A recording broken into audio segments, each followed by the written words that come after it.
Bueno, y recibimos con mucho gusto hoy al profesor Juan Gabriel Tocatlián. Ustedes lo conocen, tiene la generosidad de venir bastante seguido a Odisea. Es un gran analista de la política internacional. En realidad, cuando hablamos de esta entrevista, pensamos en otros temas que también vamos a tocar, pero dado que hoy está en la agenda todos estos días esta cuestión de los servicios de inteligencia, del espionaje, de lo que llama el criptogobierno o lo que Bobbio llamaba el sotogobierno, algo que está como en un subsuelo de la política y de la democracia, él ha escrito sobre mafia, sobre crimen organizado, sobre narcotráfico, le presta mucha atención a ese tema, claro, en lo que tiene que ver con los movimientos del poder a escala internacional. Pero a mí me gustaría que él, desde esa plataforma global, mire a la Argentina. Juan Gabriel, muchas gracias por estar acá. Muchas gracias por la invitación. ¿Cómo ves este tema? A ver, para indicarle a nuestra audiencia todo lo que significó el caso Snowden y las filtraciones y de las operaciones de inteligencia de la Agencia de Seguridad Nacional de Estados Unidos, Assange y Wikileaks, digamos. Este es un tema que está muy en el tapete, ¿no? Este es un tema que viene estando en el tapete desde hace mucho tiempo. Yo diría que por tres razones. La primera es que estamos frente a un asunto que no tiene diferencias, salvo matices, respecto a la naturaleza del régimen político. Es decir, en democracias, en autocracias o en autoritarismos tenemos lo que la literatura suele llamar estados profundos, deep states, que en general son redes militares, fuerzas de seguridad, aparato de justicia y intereses particulares. ¿Cuál es el propósito de esto, sea en democracia, en autocracia o en autoritarismo? Dos, el enriquecimiento y la perpetuación. Detrás de esto ha sido el objetivo estratégico de un conjunto de sectores que, por lo tanto, en democracia, al menos, se espera que haya órganos de control, de supervisión, el legislativo, la prensa, la academia, los partidos políticos. ¿Para qué? Para reducir, controlar, mermar esta capacidad disolutoria que tiene esta modalidad de enriquecimiento y perpetuación. ¿Y qué es lo que pasa? Aquí lo que pasa fundamentalmente es que sin voluntad política, sin una capacidad política, es imposible alterar este nudo gordiano. Y vuelvo al caso argentino que vos planteaste y al tema de las reformas que introdujiste. ¿En qué sentido? En nuestra democracia, en nuestro pasaje de la democracia, teníamos 4 instituciones que estaban en un contubernio dedicado a su enriquecimiento, a su autoperpetuación y a fortalecer intereses privados. La policía, las Fuerzas Armadas, la justicia y actores privados. ¿Qué reforma hicimos? Salvo por las Fuerzas Armadas, la justicia federal fue intocada, la policía fue intocada y los servicios de inteligencia fueron intocados. Entonces tenemos una deuda pendiente, no de 25 años, de más de 30 años. Y entonces se necesita una enorme fortaleza política, un enorme consenso sociopolítico para hincarle el diente y llevar adelante alguna transformación. Yo diría que yo me siento más cómodo cuando veo procesos no tanto de disolución, sino de reforma de los aparatos de inteligencia. Pongo un caso, el británico. Los británicos tienen una agencia que es la Agencia Nacional contra el Crimen. Esta Agencia Nacional contra el Crimen, especializada en el crimen organizado, el narcotráfico y todo tipo de otros delitos, trata de personas, etc., vive en constante reforma, cada 5 o 6 años. ¿Por qué?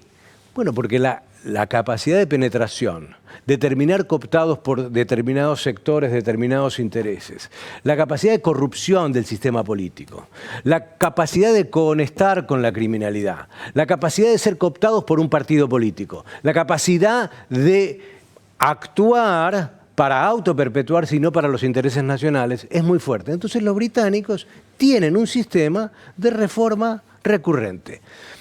Porque disolver es fácil decirlo, pero hacerlo, insisto, requiere una voluntad política y una capacidad y una coalición tremendamente amplia y con una fortaleza de no pensar en el corto plazo, sino en el largo plazo. Y yo no veo nada de eso en Argentina hoy. Te llevo a otro tema, siendo algo que está en la agenda internacional de los últimos días, a mi juicio, con poco desarrollo en la prensa. Me llamó la atención.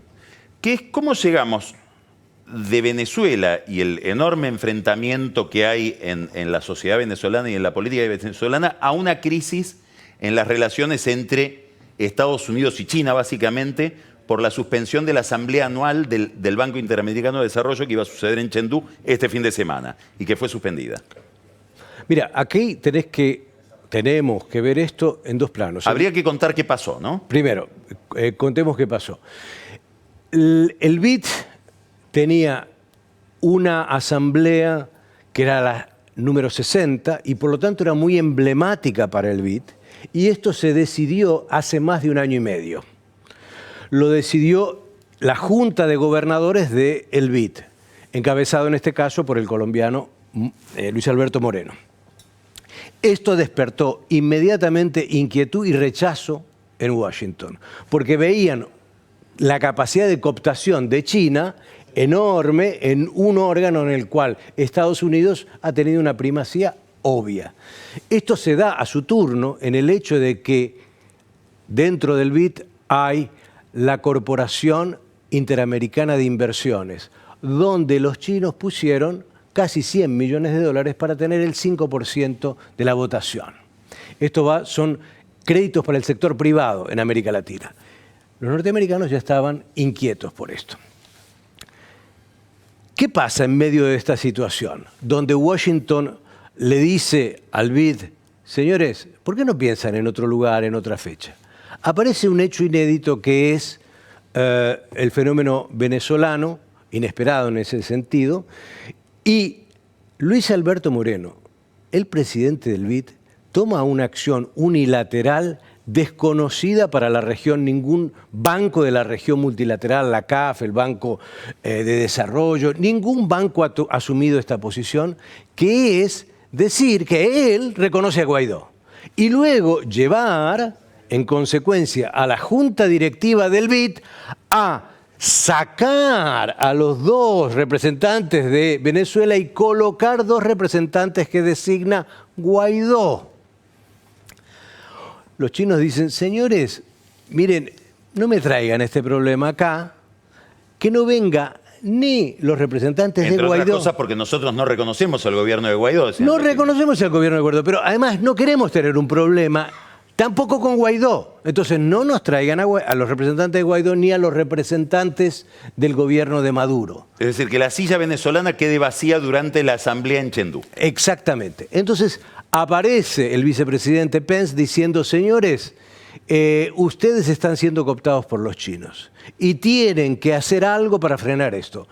Moreno dice, bueno, perfecto, y decide suspender el evento del 60 aniversario en China, lo cual ha generado una situación bastante inquietante para los chinos, quienes estaban tratando de buscar la menor politización posible de su presencia en la región. Ahora, ¿dónde ubicar este hecho? ¿Cómo ubicar este hecho? Yo diría en dos planos. El global, hay una gran transformación. Con Obama había una disposición de competir y colaborar con China. Con Trump lo que hay es una decisión estratégica de disputar con China, de no solamente contener a China, sino revertir su influencia. Y en parte lo que estamos viendo, este tipo de gestos del vicepresidente de los Estados Unidos, es cómo sacar a China de la región. Te hago una pregunta. Hablaba yo este fin de semana con un amigo mío que se dedica a estos temas en Georgetown, Gonzalo Paz, y me decía, poder mata billetera. Es decir, Estados Unidos logró que países como la Argentina, por ejemplo, que recibe mucha plata de China, Sí. pero estamos hablando de muchos países de la región, se alineen con Estados Unidos y sostengan la posición que pretendía Estados Unidos respecto de suspender la asamblea, porque lo que vos contaste, hay que aclarar, no es una casualidad que hayan puesto tanta presión en el tema venezolano. En realidad el objetivo era que no se realice la asamblea en Chengdu. Totalmente. Entonces, países como el nuestro, Macri, que tiene en Trump un aliado importantísimo que incide en que el fondo le preste 57.000 millones de dólares, pero también tiene en los chinos un sostén muy importante de las inversiones que estaban por venir y no llegaron y llegan en realidad desde China. ¿Qué harías vos en lugar de Macri? ¿Cómo te manejás en esa tensión?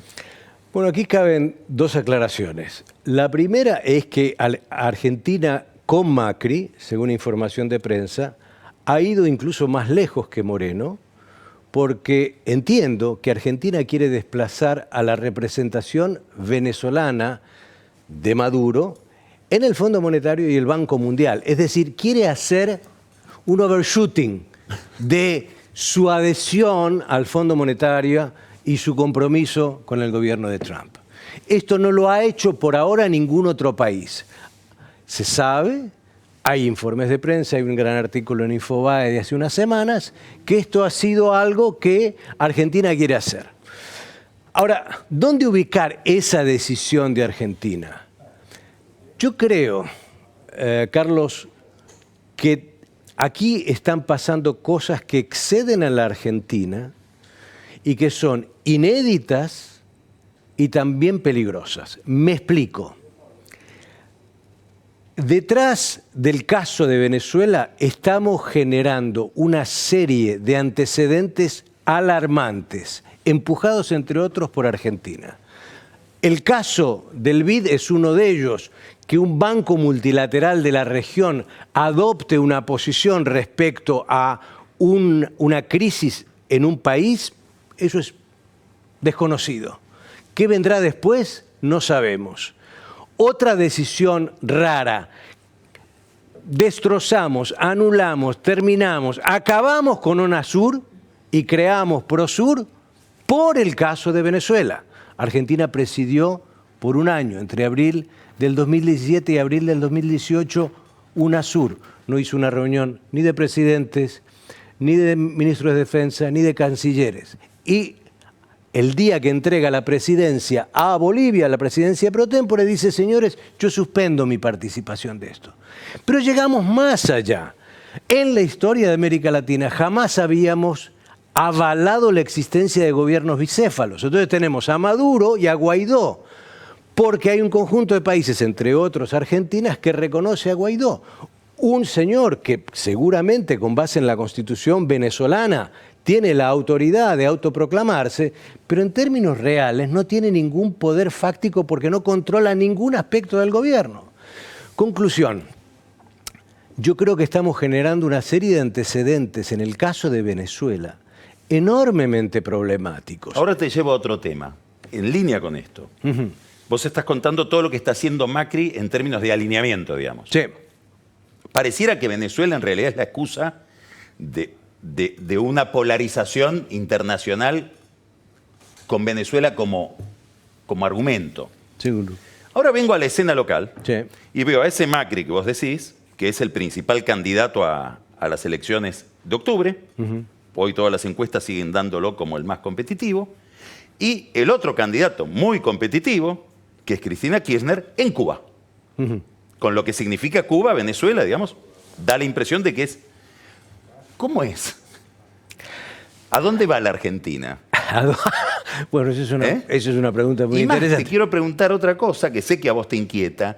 ¿Cómo ves ese tipo de polarización que se está dando en todas estas sociedades? En Brasil, en la Argentina, en Estados Unidos, en Italia, en Francia. Mira, Ni que hablar Gran Bretaña. de acuerdo. Yo diría que tenemos un problema, voy por el lado del progresismo, en primer lugar. El progresismo argentino y latinoamericano tiene un problema severo con Venezuela. ¿Cuáles son los dos elementos básicos del progresismo de la periferia, no del progresismo que se sienta en un café en Europa y ve el mundo desde otro lugar, ¿no? Dos cuestiones. La democracia y su ampliación, por haber vivido regímenes autoritarios, por haber vivido en situaciones de violación sistemática de los derechos humanos, y por lo tanto la democracia es un bien del progresismo que quiere expandir, más allá de lo formal, una democracia más participativa, más igualitaria, etc. Y el progresismo también tiene una convicción antiimperialista. La ha tenido siempre, frente a Gran Bretaña, frente a Estados Unidos, en el futuro frente a China, frente a la Unión Soviética, frente a Rusia, etc. Entonces, en vez de utilizar estas dos vertientes para impugnar el hecho de que en Venezuela no hay una democracia, pero a su vez fustigar políticas agresivas como las de Estados Unidos, el progresismo se ha replegado. Y en eso creo que el progresismo argentino está equivocándose dramáticamente porque puede llegar a pagar un costo electoral con eso, sea Cristina o quien sea, ¿ok? Entonces, esto me parece que es lo primero. Lo segundo, frente al tema de la polarización y su efecto, yo creo que estamos pensando con una mirada de muy corto plazo. Esto agudiza disputas, obviamente, y puede dar dividendos electorales. Pero ¿eso significa que la Argentina tiene un mapa de ruta internacional? Yo lo dudo muy profundamente. Yo no veo en los últimos 20 años, yo diría que Argentina ha perdido la brújula de hacia dónde va el mundo y hacia dónde podemos ir nosotros. Entonces, a mí me parece que sentarnos en Venezuela para apropiarnos coyunturalmente o negar el problema de Venezuela nos pone en el peor de los mundos. No pensamos en qué podemos hacer, en cuál es nuestra estrategia regional, cómo reducimos la polarización doméstica y cómo tenemos una política exterior pues, sensata, prudente, porque caemos sino en lo otro. Muchos medios de comunicación, muchos colegas, muchos analistas, con 2 o 3 cuestiones, 2 o 3 viajes de Macri, ya hablan del liderazgo argentino en la región y en temas internacionales.